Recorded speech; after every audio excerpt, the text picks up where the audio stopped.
Welcome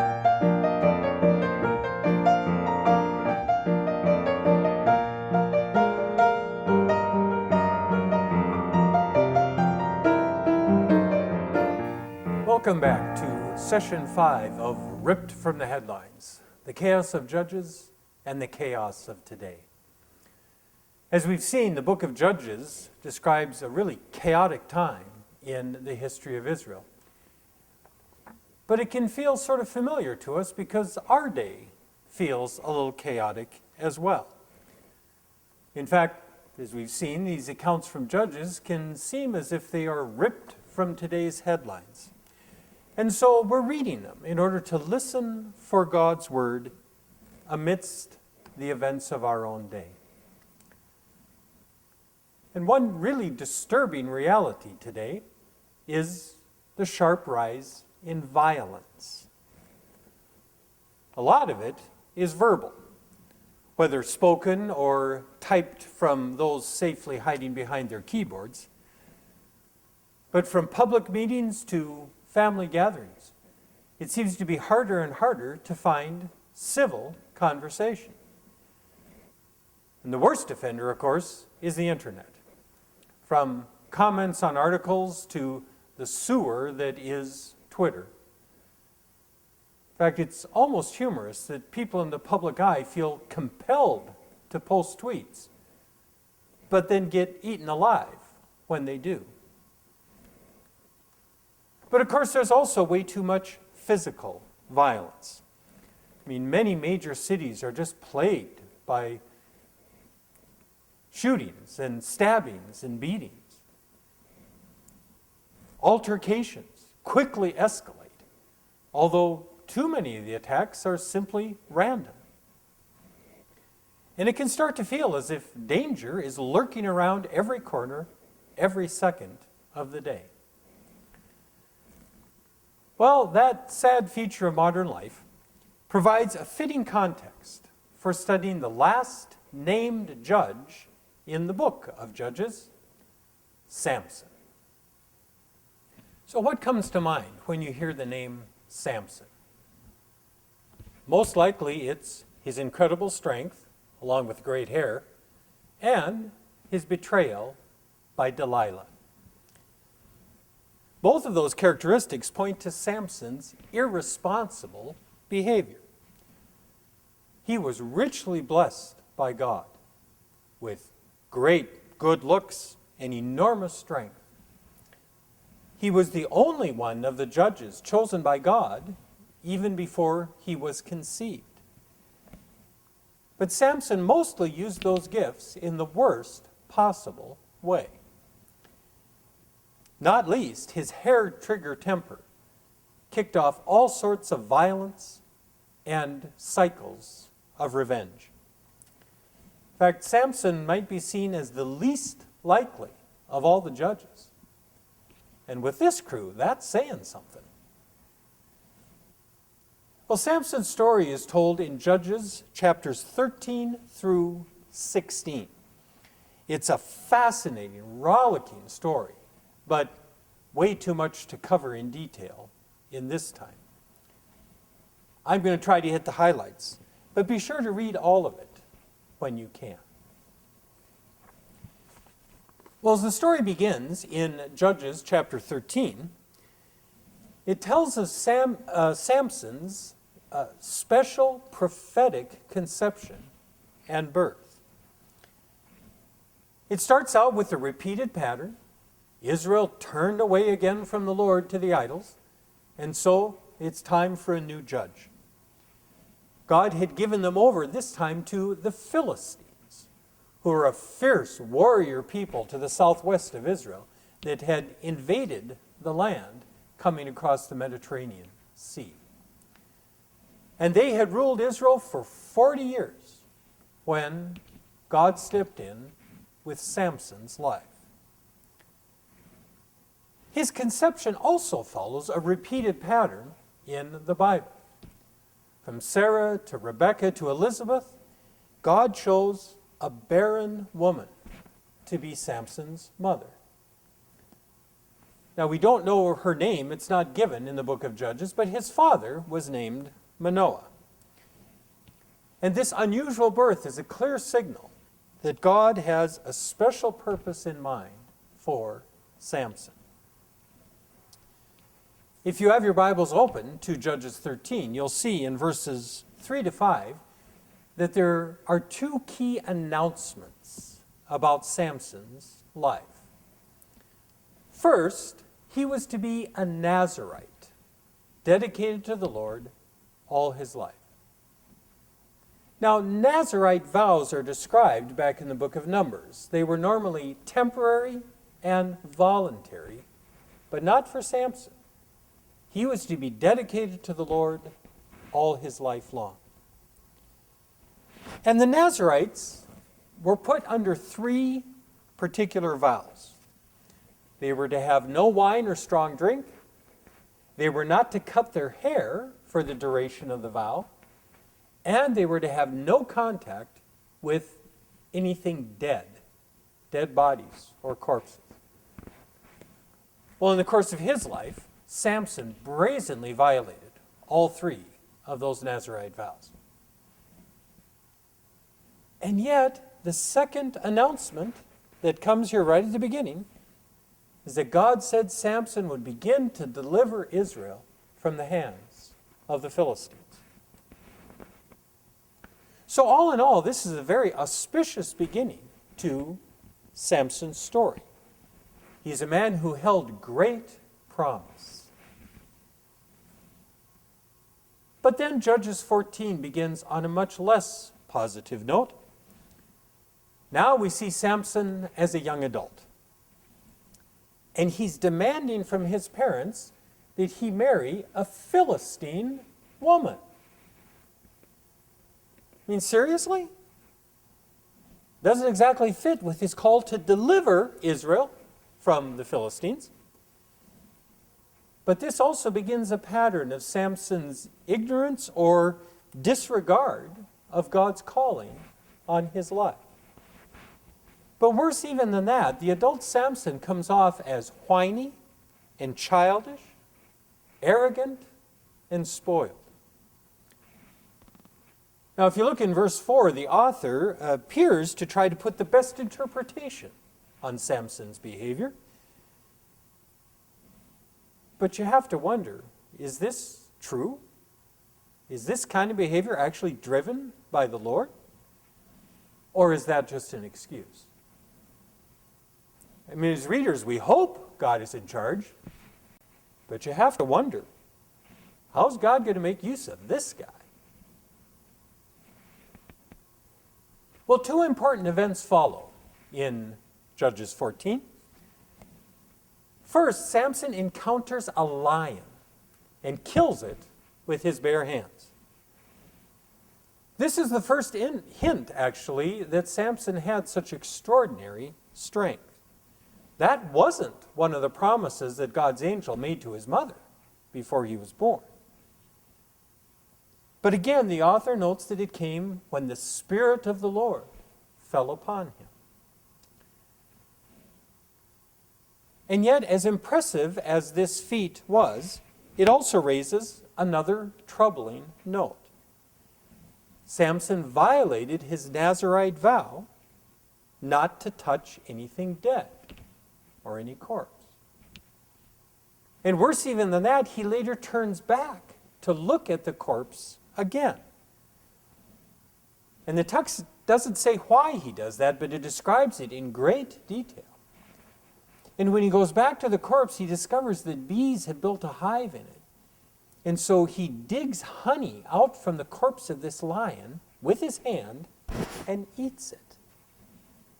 I mean, it sounds really disgusting. And that violates another Nazarite vow. Not only that he's touching something dead, but he's eating something that's clearly unclean under the law. Well, then in verses 10 to 14, it reveals why the honey and the lion episode is told in such detail. Samson decides to pose a riddle to his new Philistine in-laws. Now, we know the story, so the riddle may not seem particularly clever to us. I can tell you it's better in the original Hebrew, and actually lends itself to several vulgar meanings that we don't really need to go into right now. But why would Samson choose to mess up his own wedding by posing this riddle? Again, the text doesn't say. But what is clear is that Samson did not think the riddle could be solved, because the bet he made involving the clothing was enormously expensive in the ancient world. And of course, knowing Samson, it might just have been that his idea of fun was to humiliate his new in-laws. But we soon learn that besides his pride and selfishness, Samson has another grave fault. He has a tremendous weakness for women. In verses 15 and 16, the Philistines can't figure out the riddle, and so they threaten his new wife instead. Clearly, these are really nice people. It's not evident why she went along with him. Might have been fear, or perhaps national pride, or it may just be that she has no particular loyalty to or love for this Israelite brute that has married her. In any case, it's a really unflattering portrait of women and their effect on men. She wheedles and manipulates and whines and nags Samson and eventually betrays him. Now, unfortunately, that's a fairly common picture of women in ancient literature. But of course, most of that literature was probably written by men, so there you go.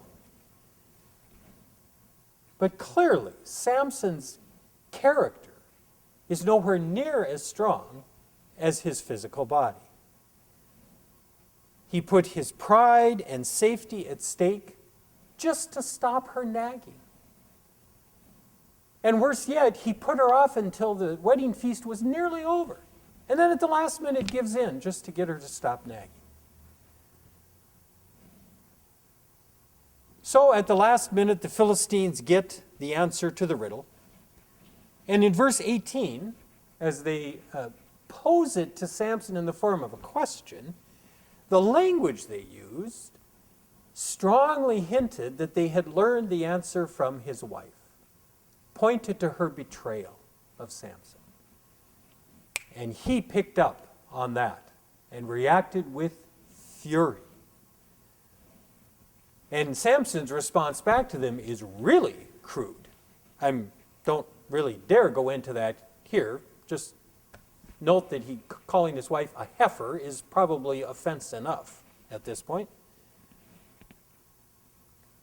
But note here that Samson blames the Philistines, and yet he has to know that he himself is mostly at fault. It's also quite telling that he seems far more upset that he lost the bet than that his new wife had betrayed him. Well, of course, Samson has to pay the debt. But he doesn't do so out of his own pocket. Instead, he continues the cycle of revenge by robbing the Philistine city of Ashkelon and taking the garments from them. And yet, that terrible act is again credited by the author to the Spirit of the Lord. And here we need to note that in the Old Testament there is no hint that war or killing the enemies of Israel were bad things. Rather, the point here is that the Lord, at least, is working to deliver Israel, even if Samson isn't. So here at the end of chapter 14, we can see clearly Samson is not your typical hero, and especially not what you might expect to find in the Bible. Well, as we move into Judges 15, it continues to depict Samson as arrogant selfish, violent anti-hero. He continues to hobnob with the Philistines rather than deliver Israel from them. He causes trouble, gets revenge, and the cycle of violence continues. Only in Judges 15, verses 18 to 20, is there some sign of hope for Samson.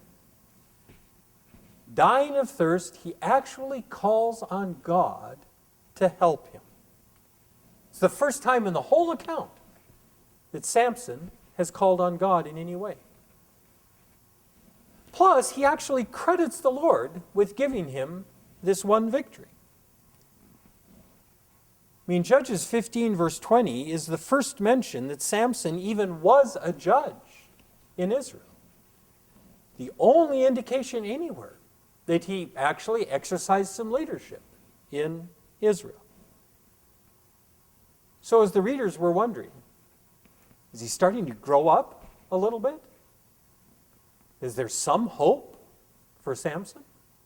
Sadly, Judges 16 quickly dashes those hopes. The most famous episode in Samson's life begins in verse 4. He falls in love with Delilah. Despite his trouble with other women, Samson just can't help himself. Now, interestingly, it isn't clear if Delilah was a Philistine woman. She comes from the valley of Sorek, which lay between Israel and Philistia. So if she was a Philistine, Samson got what he deserved. But if she was an Israelite, it only heightens her betrayal of him and shows how evil Israel had really become. In any case, we know Delilah was perfectly happy to sell him out for money. But just as with his wedding riddle, Samson blindly stirred up his own trouble. He was blatantly betrayed 3 times by Delilah, and yet kept falling for the exact same trick. So however slow on the uptake Samson was, the repetition builds tension in the story. You notice in verse 13, Samson's third lie to Delilah was the first one that mentioned his hair. He's moving closer and closer to the truth. And as he does so, he's playing with fire. Well, finally, Samson tells Delilah the whole truth and gets captured by the Philistines. His fatal flaw kicked in, and he told his whole secret just to stop her nagging. I mean, this is Samson's love-hate relationship with women. Truly, he couldn't live with them or without them. But note that in verse 20 of chapter 16, Samson arrogantly thinks nothing has changed. He's going to go out and defeat the Philistines just as he did the other 3 times. But note what has changed. The Lord had left him. Now, after all that God has put up with up until now, you might wonder, why desert him now? And the answer isn't yet clear, but the decision seems wholly justified. Yet what a tragic, poignant judgment on Samson's whole life. I mean, this is clearly poetic justice. He richly deserves what he's getting here. And despite Delilah's unforgivable betrayal, he has no one to blame but himself. I mean, how could he not figure out that she wanted to hand him over to the Philistines? I mean, after the first lie, he finds a bunch of Philistine troops hiding in their bedroom. Wouldn't that be clue enough for most people? But this last betrayal sums up the paradox of Samson. In verse 17, he admits that he knows his Nazarite status. He admits that his strength comes from the Lord. I mean, up until now, it hasn't been clear whether he's even aware of that. But of course, knowing it just makes his persistent disobedience all the worse. And then in a kind of double irony, in making that very confession, he assured his own defeat. I mean, my goodness, if he knew that God had chosen him to deliver Israel, why was he nestled in this woman's lap? But whatever the reason, Samson is now helpless, and the Philistines get their revenge on him. First, they gouge out his eyes, and there was no anesthetic in those days. And then they put him to work like an ox, a beast of burden. And his treatment by the Philistines contains two great ironies. Up until now, Samson had burst every bond that anyone tried to put on him, but now he is in shackles.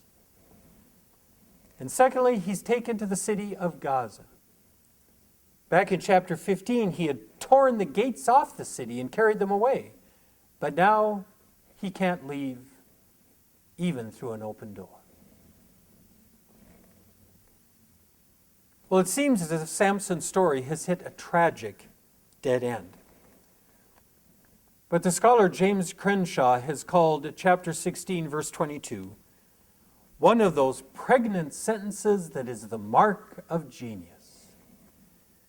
The hair of his head began to grow again after it had been shaved.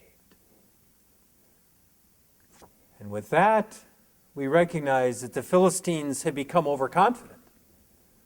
They've forgotten the secret of Samson's hair. And with that, the climax and the whole point of Samson's story comes in verses 23 through 31.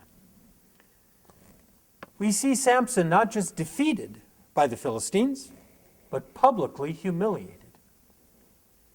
He's brought into a feast with all their nobility, as entertainment, as a sideshow.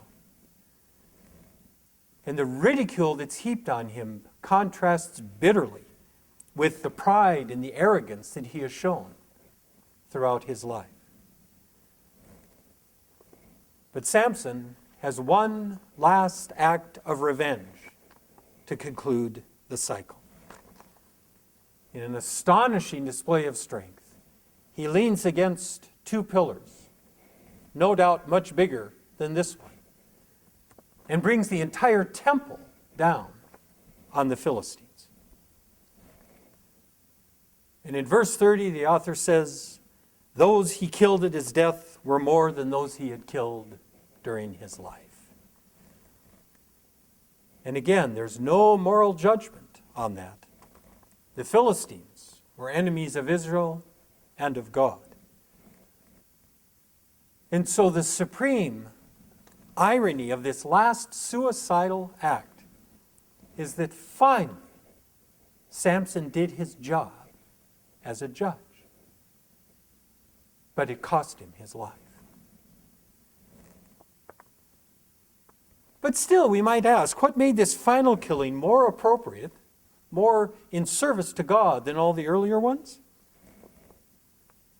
Well, it's not just that Samson, for the second time, calls on God for help, or even that he finally properly served as a judge.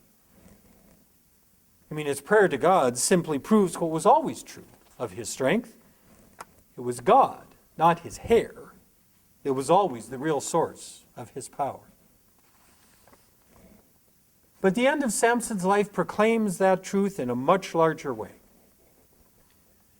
Note that in verses 23 and 24, the Philistines credit their god Dagon for their victory over Samson. But we know, of course, it was actually the Lord who handed him over to the Philistines. And so Samson's last act crushed their false faith in and praise of Dagon. In fact, just as the Philistines are singing their praises to him, they're all annihilated. And so the author David Gunn comments on this final victory of Samson. The Philistines claim supremacy for their God, but they are, of course, wrong. They do not know that it was precisely God who gave Samson into their hands. And by deserting Samson at the cutting of his hair, God deceives the Philistines into thinking Samson's strength is merely a magical, mechanical thing, to be manipulated at will by humans. The ensuing scene of death and destruction is for Dagon a debacle of the greatest magnitude. The words of praise for their God must have died coldly on the lips of his devotees. Subtly, and without any great fanfare, of the explicit, the narrator underlines the power of God and the irrelevance of Dagon. The victory is unquestionably his, even if it's only achieved through the suffering of his servant. God controls the destiny of his people, gives his people into the hands of their enemies, and yet God, if he chooses, can also turn such defeat into victory. So the text reads, Samson killed at his death, those Samson killed at his death were more than those he had killed during his life. Well, undoubtedly, since the dead include this time a God. To take into Sheol with him all those Philistines may no doubt be seen as a blow against the occupier of Israel. But to bring low the God of the Philistines is Samson's real contribution. His achievement is, ironically, not an heroic physical blow, but a theological one. So you see, the ending of Samson's story is not tragedy or even sad revenge, but a triumphant victory of God over the false gods of Israel's enemies. God finally turned Samson into a true judge who did deliver Israel. And that also foreshadows the coming of the ultimate suffering servant, Jesus our Lord. For he also was God's chosen, long before birth, the very Son of God. And he also was abandoned to his enemies to die on the cross for our salvation. So Samson's disturbing, tragic life can provide hope in the midst of our violent world. I mean, it simply helps to know that the world has lived through and survived much worse in the past. I mean, this terrible violence of Samson and the Philistines seemed to have been pretty normal in that day. Doesn't make it good, but it does suggest that it's endemic to human society. But his story also shows that if necessary, God can and will use violence to defeat his enemies. You know, the hardest decision of political leaders is when they have to confront evil with force and put the lives of soldiers and other military at risk. I mean, we always prefer peace, but that isn't always adequate in the face of evil. And that's true for God as well. And so Samson's story in the end assures us that despite the conflict and the violence that plagues this world, God's will shall be done. Samson proves that God's call can't be ignored or frustrated forever. And that gives us the courage to dive into the world's problems with hope and boldness and faith. Well, thanks for being part of this faith group, and now enjoy some wonderful discussion around the story of Samson.